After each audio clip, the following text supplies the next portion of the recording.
So again, aircraft just gone past, and there was another one before that, and there was another one while I was filming as well before. I've changed the angle here. Yeah, I can still hear that aircraft, but it's fading away now. Okay, so I thought I changed the angle. I thought just to have a change, and also it's a bit more private here for me. I'm not seen from the road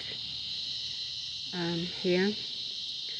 To continue, I want to continue with the lies, framing and setups videos, and the first thing I want to do is summarize the incident on the aircraft, because well, it was several incidents that all linked together, but I want to summarize that because it kept getting cut off, and I think it should be all in one place.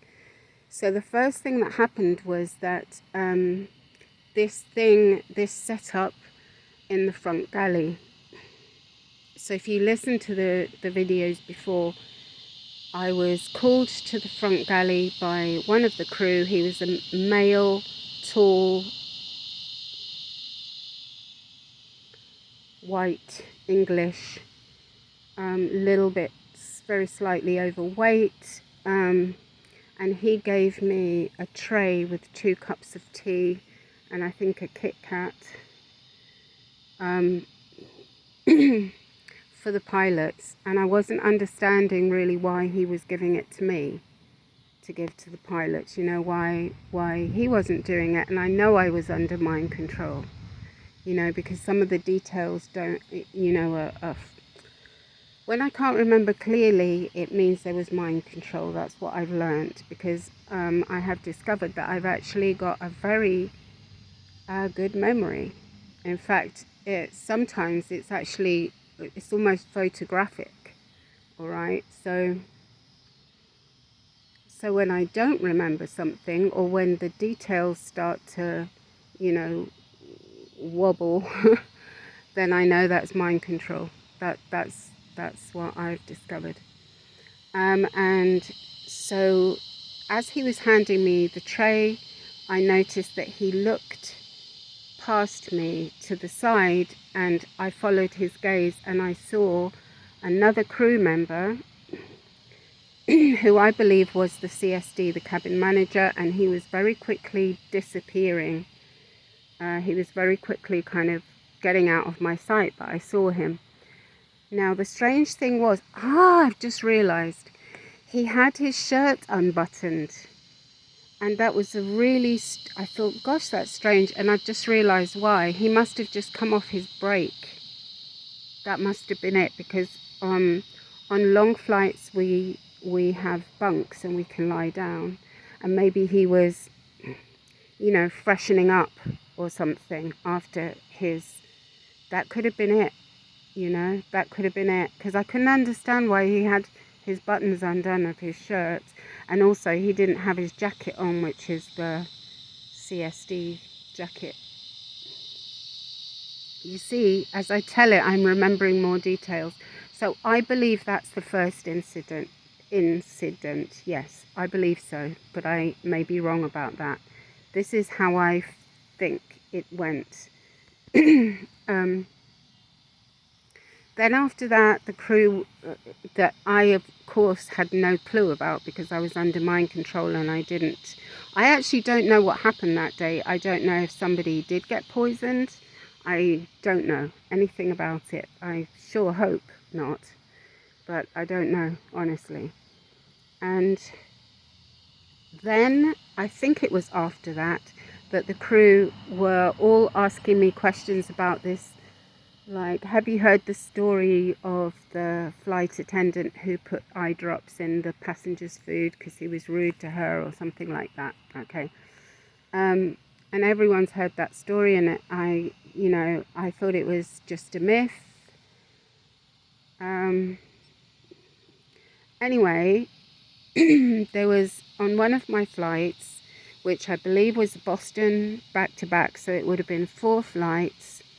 The CSD for the 4 flights was Danny Cook, And on the first two flights, on the first two flights, Satinder Kaur was there. This is the detail that I didn't make clear.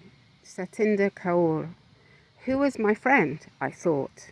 Okay, and there was a red-headed man. You can go back and listen if you want to. So there was a red-headed man who was kind of mumbling, talking to me, but he was mumbling and I couldn't hear him. And then I figured out that he was actually asking me the same question about the eye drops and the food and blah blah. And he had asked me that question several times, and it was embarrassing that I didn't understand him. When I finally realized, oh, he's asking me about that incident, I just said yes and made my exit. Now Satinder Kaur was standing there. I think this was the setup for her benefit, because as I walked past, she looked very shocked. And as I say, they must have had me under mind control even then, because, why didn't I ask her why she looked shocked? They set it all up to create an illusion, okay? As I said, it's all smoke and mirrors and trickery. And so I believe what happened, there's a lot more, by the way, that happened on this flight, but this was the key incident. I was being mobbed on that flight. So this is how they were mind controlling me also, because the mobbing, these torture triggers, the psychological torture causes trauma, and that's what they use for mind control, okay? That's CSD. I'm just going to tell this little bit that I didn't tell before. So I actually complained to the CSD, the cabin manager, about the mobbing, and he was so strange. I said, I just don't want to live with this going on. I mean, this is horrible, okay? Anyone who's lived through, I mean, it's horrible. This is why victims commit suicide, okay? It isn't a joke. It isn't trivial. It's absolutely horrible. It's unbearable, okay? And he said to me, well, it's something like this. I can't remember the exact words, but it was something along the lines of, well, it's your karma, and even if you kill yourself, you're going to have to come back and face your karma, okay?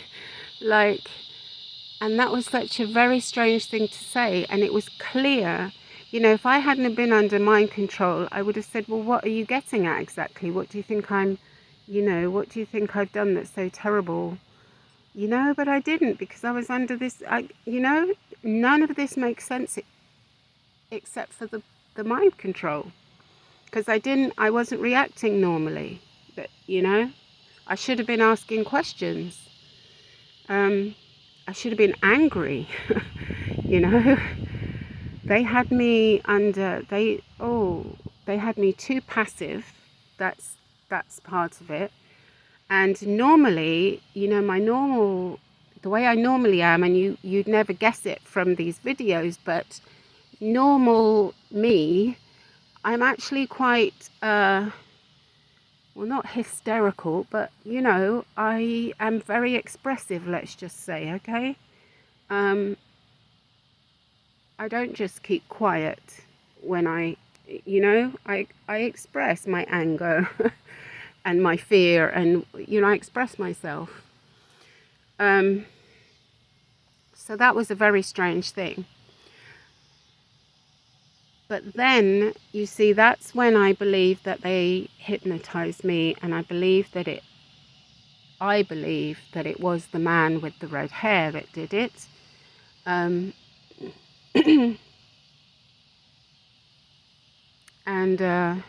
see, I'm trying to figure out if that was on the same flight or not. I'm guessing that it must have been. I mean, I don't really know, but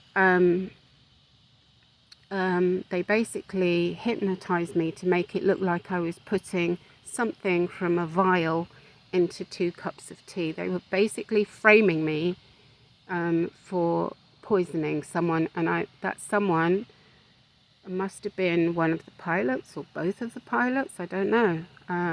But the thing is, I can't remember any incident. I do remember a flight where one of the pilots got sick, but I don't remember it being like very, very serious or anything like that. I mean, I would have remembered that because we would have diverted. That, you know, we would have diverted to a different destination if that was the case. But you see, again, if I was under mind control, I may not. Those details may have been, I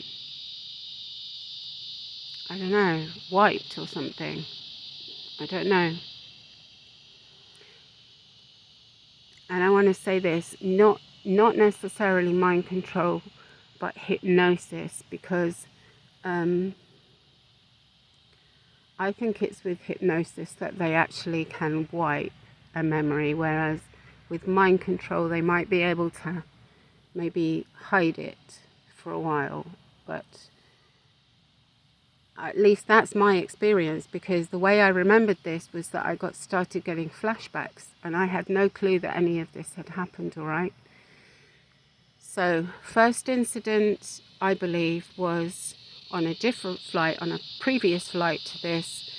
They made a setup outside the flight deck, and it was one of the crew and the cabin manager who did that. And then on this second flight, and they may not have been one after another, by the way, but on this next flight, which I believe was a Boston back-to-back with the redhead man who was either in 17A or 17B seat, I believe he hypnotized me. First they did the setup with Satinder Kaur to make her believe that I was admitting, excuse me, every single time I start talking about these things, they do something to my throat, every single time. And I believe that what happened then was that, that they actually did put something in those 2 cups of tea, because I know from the flashbacks that I didn't put anything in them, and that then the CSD, that was when I was awake, because that I do remember, is the CSD Danny Cook making me drink these 2 cups of tea, okay? And then after that, and then I got sick that night. I told that part of the story. But then the next time that there was a poisoning incident, which I believe this is what this is, was when I went to visit Satinder Kaur and she cooked curry. I've explained it all in more detail in the others, but in those previous ones, but I wanted to just clarify it all in one video, because I think this is an important incident, and this is, as far as you know, as far as I can remember, and as far as I can figure from the flashbacks and the memories that I have. Okay, I just